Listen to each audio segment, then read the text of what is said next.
Halo, apa kabar semuanya? Kembali lagi bersama gue, Buco. Udah lama nih nggak ketemu kalian semua sejak Corona. Kali ini gue mau ngobrol-ngobrol sama si Daci gue nih yang bakal datang. Daci, mana kamu Halo, sini? yuk, apa kabar? Apa kabar? Sehat? Lu juga sehat kan? Kayak sehat sih. Ini kagak ada kata pembuka yang enakan apa ya? Apa kabar? Apa kabar? Iya, itu kan tata krama. Lah, soal tata krama emang gimana menurut lo yang enakan lah? Iya, apa kabar? Apa kabar? Atau apa ya? Hajime Mase Yoroshiku? Ibunya kelihatan dah. Wibu sekali kita memang. Ya gimana emang ini channel Wibu ya? Iya, tadi aja gue makan Buco. Udah mikirnya orang, oh ini pasti wibu nih, gitu kan? Nih jadi gue dipanggil buat apa nih ceritanya nih? Ya, temenin gua ngobrol. Ya ilah kan udah punya Ya istri. apaan? Hah? Ya udah, kita gak usah ngikut kayak gitu loh. Itu Oh namanya ya udahlah. membuat jurang pemisah antara yang punya dan tidak. Kok Kita perih? semua sama di Lo tuh harus mengasihani gitu loh. Karena banyak orang-orang yang belum punya apa ya bahasanya waifu 3D gitu. Waifunya baru bisa sampai 2D atau 2,5D gitu. Tapi kan waifu juga, daripada enggak sama sekali. Terus Bando? Nah, kan siapapun punya cara untuk mengisi hatinya masing-masing. Mau itu waifu, mau itu husband. Menurut lo nih memungkinkan nggak? Misalnya orang yang udah nikah gitu, masih orangnya belum pernah nonton anime sama sekali misalnya. Terus tiba-tiba dikasih sama temennya, nih coba tonton gitu. Terus dia langsung, wah ini waifu gue nih, padahal udah punya istri gitu. Memungkinkan nggak menurut lo? Oh, memungkinkan. Kenapa? Karena sebagaimanapun istri, pasti ada bagian yang menurut kita kurang gitu. Ini omongan berdasar pengalaman pribadi atau gimana nih? Kehidupan pribadi itu mungkin ada benarnya, mungkin tidak ada benar. Jadi, tapi rahasia yang tahu hanyalah yang ada di atas sana. Jadi yang kita bicarakan ini kalau ada kesamaan dengan kejadian nyata dan karakter dan sebagainya hanyalah kebetulan belaka ya. Betul. Kasih disclaimer tuh di bawah. Udah ada.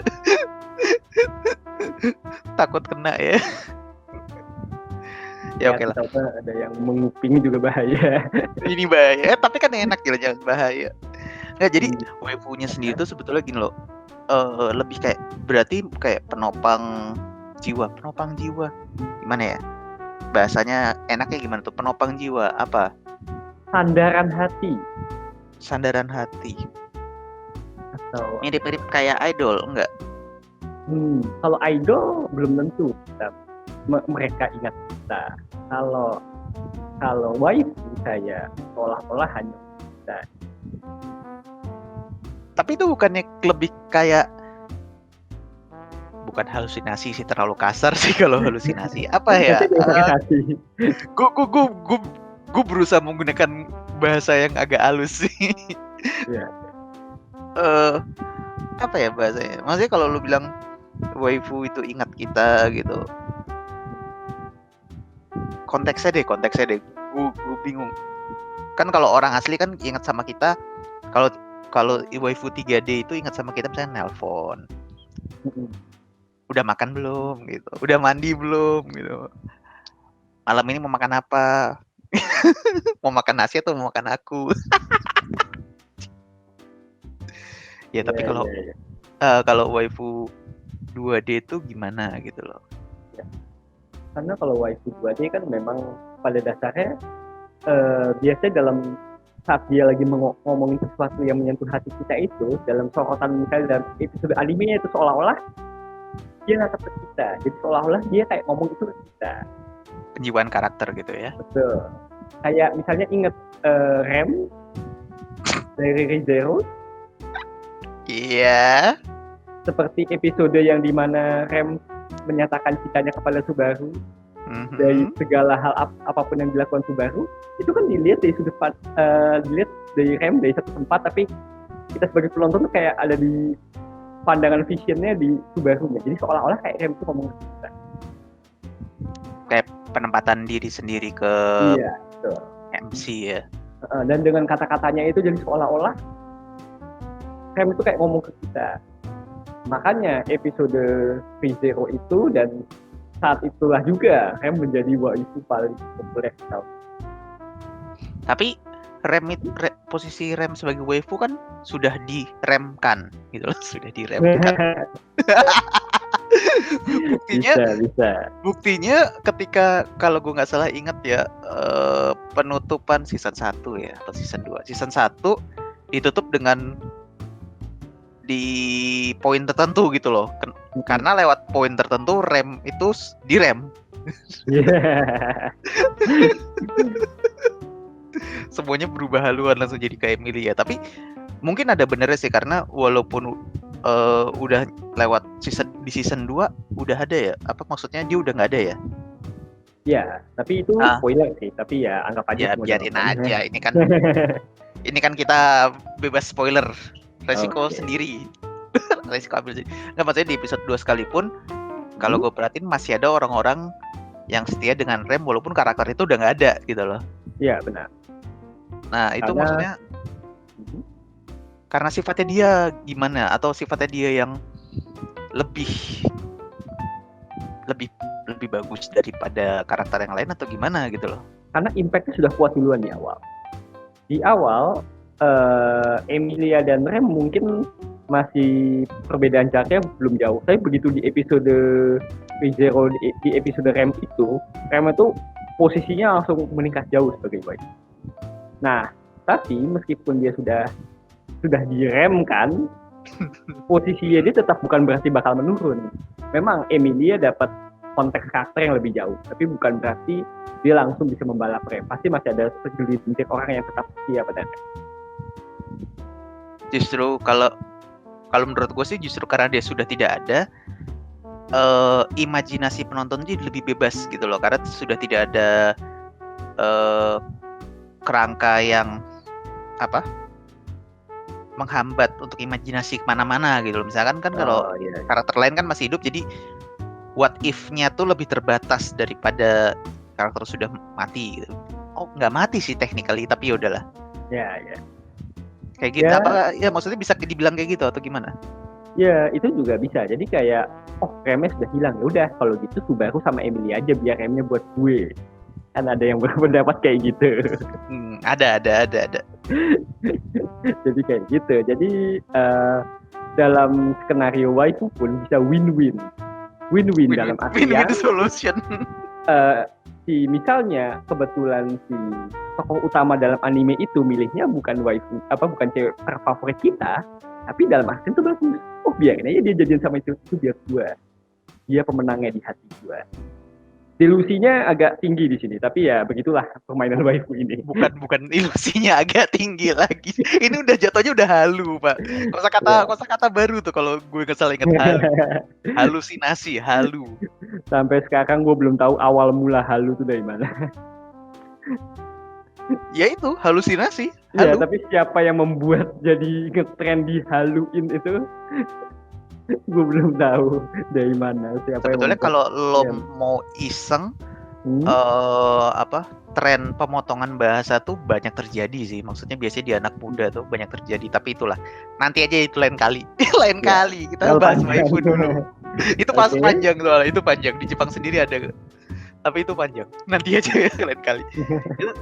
Jadi waifu sendiri tuh oke lah, itu kan tentang waifu secara karakter. Terus fenomenanya sendiri, kenapa sampai orang tuh kayak ada, ya nggak banyak sih, tapi ada yang berantem rebutan waifu. Oh, kayak orang ada kayak ini waifu gua, ya, betul. Ini gua. Padahal pada dasarnya itu kan karakter ya, gitu loh. Kalau kayak ini istri gue, enggak ini istri gue, oke, gue masih masuk lah, gue masih masuk. Tapi kalau ini waifu gua, gitu. Kayak gimana gitu. Tertato muncul pengarangnya, enggak ini waifu gua, ngomong apa lo kalau pengarangnya udah ngomong. Iya. Karena Ya, kayak melabel gitu. waifu gue itu kayak bisa menandakan kayak kecintaan terhadap memiliki terhadap suatu karakter itu saking tinggi, jadi ini waifu gue, ini sudah jadi hak milik gue. Kecintaan atau keposesifan, maksudnya kayak sebuah Keposesifan. kebanggaan kalau Dan benar juga. Dan juga dengan suka sama si karakter tertentu itu seolah-olah kayak menjadi suatu representasi kalau gue itu sukanya tuh kayak gini, idealnya itu gue sukanya yang kayak gini. Ini warna gua gitu maksud atau gimana? Iya, jadi kayak ada karakteristik kalau kita, oh ini gue itu banget karena segala karakteristik yang gue suka itu ada di dia. Bentuk pengekspresian diri kah? Bisa jadi.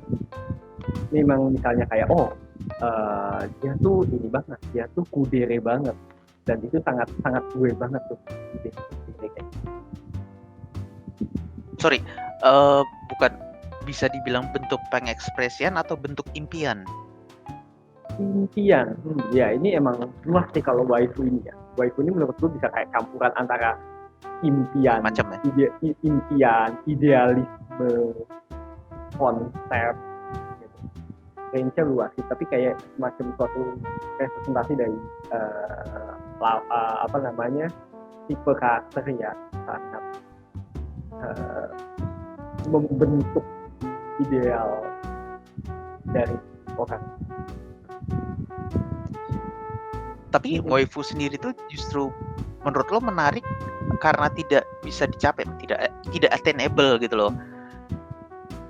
Contohnya gini sih, misalkan karakter tsundere, ada waifu yang karakter waifu tsundere itu, ya pokoknya waifu tsundere lah, nggak mau nyebut karakter. Apa namanya? Itu kalau di anime atau manga itu kita ngeliat itu kita masih merasa tertarik, tapi kalau lo udah pernah ngerasain belum sih tsundere di dunia nyata? Itu ngeselin. Pakai banget. Nah itu dia. Sayangnya, sayangnya sifat-sifat yang ideal yang kita lihat di waifu itu tidak applicable di dunia nyata. Kayak walaupun gini tsundere itu kan pada dasarnya kayak lu tuh nolak, tapi kayak ada sun-sunnya gitu. Tapi di dunia nyata nolak sun-sunnya lu juga tahu kalau dia tuh kayak suka sama lu, cuman kayak kok keselin ya gitu. Ya. Tsundere itu dulu waktu gue baca terjemahan komik Indonesia Gekang Shoujo no Saki, kemudian nerjemahin Tsundere itu Muna, dan gue pikir oh ya memang benar itu Muna. Gak salah sih, malu-malu kucing. Malu-malu kucing nafsu anjing loh. Ya, jadi memang karena Tsundere itu kan kalau kita lihat di anime kan umumnya manusia itu normalnya nggak blushing kayak di anime. Jadi kalau kita iniin mereka belum tentu mereka bakal malu kayak enggak kok gitu kan. Kalau di anime kan hanya merah tuh kayak kita sebagai penonton ngeliat ini mukanya merah sebenarnya dia suka gitu, ini lucu gitu kan. Nah kalau sendiri asli mereka nggak blushing, nggak suka kok, terus kayak dalam hati kalau kita orang asli kita akan mikir apaan sih ini muter-muter banget. Kalau suka bilang kayak nggak usah buang waktu gitu. Jadi gitu kesel sendiri gitu. Ingin banting apa gitu. Tapi kadang-kadang kalau ada cewek yang terlalu memaksakan diri untuk meniru sendiri anime, jadinya maksa. Nggak bisa. Maksudnya pada dasarnya memang sifat itu ya kayak tadi lo bilang itu hanya applicable di dunia maya gitu loh, gak apa ya?